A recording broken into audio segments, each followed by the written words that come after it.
Now, truth be told, Deputy President Rigathi Gachagua is the worst politician to come from the Mt.Kenya region, and he has failed the people of the mountain at large. Ask me the question I'm saying this, the reason why I'm saying this, and I will answer to you that question. Now, I've been looking at the current development in the political arena. And right now, I came across today a tweet by one lawyer, Wanjigi, who went ahead to give some insights in regards to Gachagua's politics and the Mt.Kenya region at large. We all know the demonstrations for Gen Z brought a new phase of the government, something that triggered Ruto to at least reconsider reconstituting and also rebuilding his cabinet, which is something that he did. But among what Ruto did is dismantling his cabinet and then rehiring most of the cabinet. But when it comes to the Mt.Kenya region, you would realize that President William Ruto did not bring in politicians in his current cabinet except Honorable Alice Wahome, who is right now not a politician, but Alice Wahome has lost touch of the ground politics of the Republic of Kenya. She cannot campaign and also be able to convince the people on the ground to give her votes. No, that one she can't. Now, as this is happening, I shall remind you that President William Ruto is currently on a tour in the Mt.Kenya region, and where today he was in Murang'a County. Now, let's sit down and think. President William Ruto took the people of Mt.Kenya for granted. President William Ruto fired people like Moses Kuria, people like Medeka Lentori, people like Professor Dongo. These are total politicians who have a great influence in the Mt.Kenya region. But he kicked them out of his own cabinet so that he could refill their position with technocrats that don't know anything in regards to the campaign of the politics of the Republic of Kenya. That is what Ruto did. And he did not do that for the better of the Republic of Kenya. He did that he did not do that for the better of the Mt.Kenya region. He did that for the better of himself. Now, the reason why I have said that Rigathi Gachagua is the worst politician leader to come out of the Mt.Kenya region, he is a man that does not understand time and season. If that man understands time and seasons, then Honorable Moses Kuria would be in cabinet, Honorable C.S. Dongo would be in cabinet, and Honorable Medeka Lentori would be in cabinet. Ask me why I'm saying this. President Ruto understands the time and seasons on how he should work, because this is a crucial time and a crucial season for him, because this is not Ruto's last term. This is Ruto's first term, and he has an election to win come the year 2027. Ruto, while he was giving back the positions of cabinet secretary, he made sure that Kipchumba Murkomen, a man that had been tainted so much by the people of the Republic of Kenya, a man that the people of the Republic of Kenya did not want anything to do with him, he chose that man.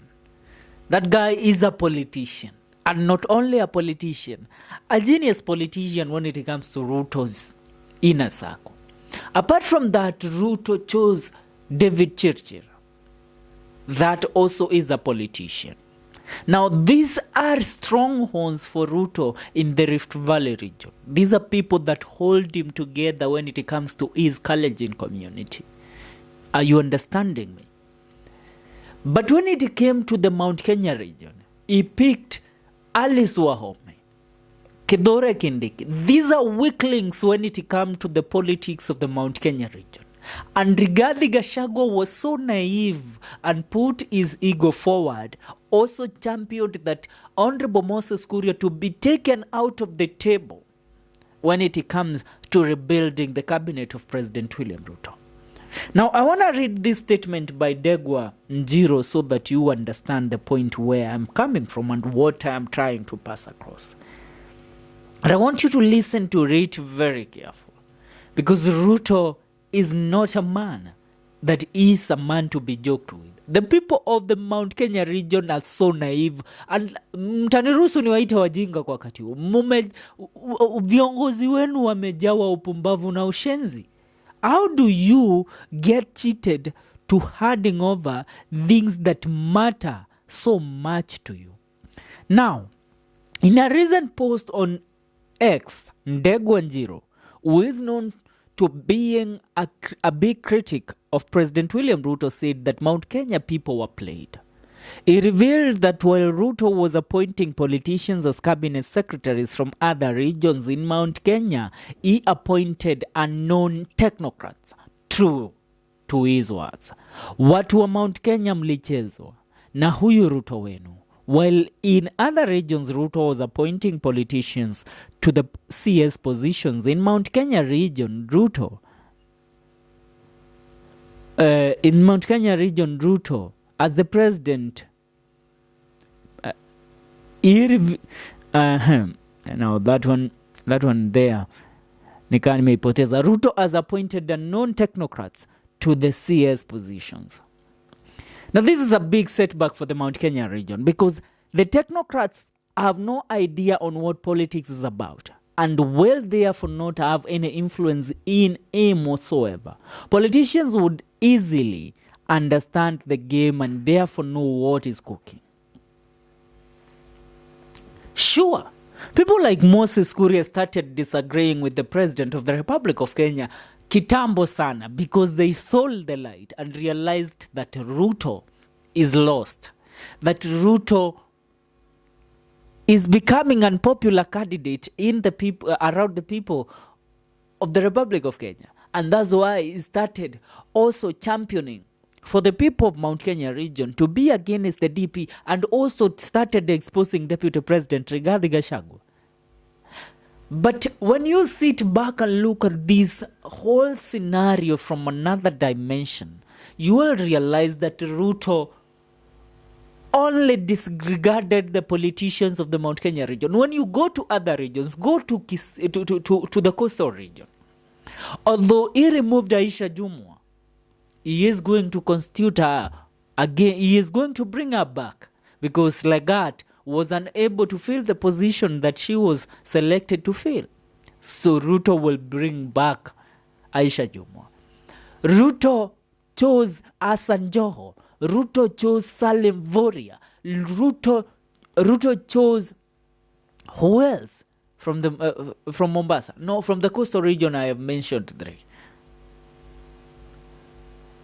Ruto also gave the position of the Secretary General of UDA party to none other than Hassan Omar, the former senator of Mombasa. Now, this tells you that Ruto is preparing himself. He is preparing himself for the 2027 politics. And he knows a region that might bring down his presidency is the region of the Mount Kenya region. Having people that do not really know the politics of the Mount Kenya region, that would be his best move. Because that region, if he removes those cabinet secretaries who are politicians from his cabinet, then he will have an upper head.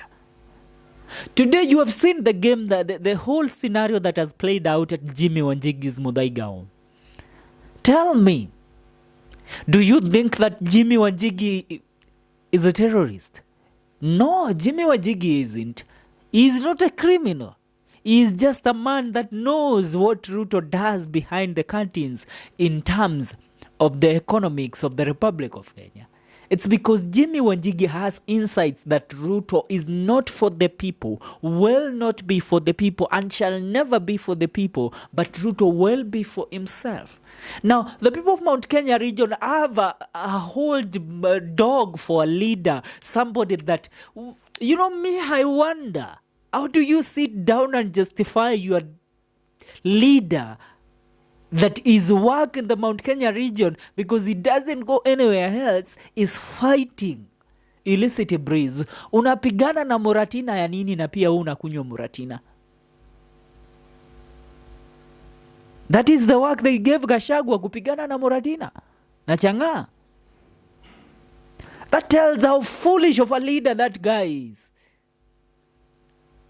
We don't have a leader in the Mount Kenya region. And people, when you sit down and realize that, that's when you will call yourself into a meeting and realize that you don't have anybody representing you in the current regime. Look at it in that dimension, and you will know what I'm talking about. I am not bluffing. Wanjigi has given you all the facts. Technocrats and non-technocrats were the ones that were selected by President William Ruto to represent the Mount Kenya region in his cabinet, because he knows Lentore akiwa hapa, Kuri akiwa hapa, hawa watu, and Gachagua is true. He has no idea. He has no idea, my brothers and sisters. The best thing that the people of Mount Kenya region can do is to do away with Gachagua come the year 2027 and have anybody else, somebody that has the experience and who puts his people first, not his ego first. Because Gachagua protected his ego. That's why he championed for President William Ruto to kick Moses Kuria out of his cabinet. Are you getting me? I hope you understand. That's what's up. Remember, this is Celeb Corner KE. I am your political analyst, FK Mwenda. And as I always tell you, I am not a prophet. I am just a political analyst who has done enough research in regards to the politics of his republic. So I know when I say that Ruto chose people that don't know the politics in the Mount Kenya region, so that he will control the region.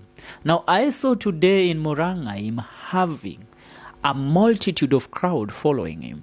He has started again convincing the Mamambogas, the border riders, the Mkokoteni people, that he is for their best interest, and he is set to make Kenya a great place come the year 2027. He is campaigning. He is not working. He is campaigning for the 2027 politics. That is your president. Yet his deputy president is behind him, praising him, and not realizing that the economy of the republic is collapsing. And what they should do is stop roadside politics and go ahead and rebuild the economy. Because who will they blame again? President Uhuru Kenyatta? They blamed Kenyatta for so long, but he remained quiet, never talked about it. All he did is warn us and told us that you yourself will see. A time will come. We have seen with our eyes, and we are sorry, Mr. President Uhuru Kenyatta. That's what's up. I remind you, this is Celeb Corner KE.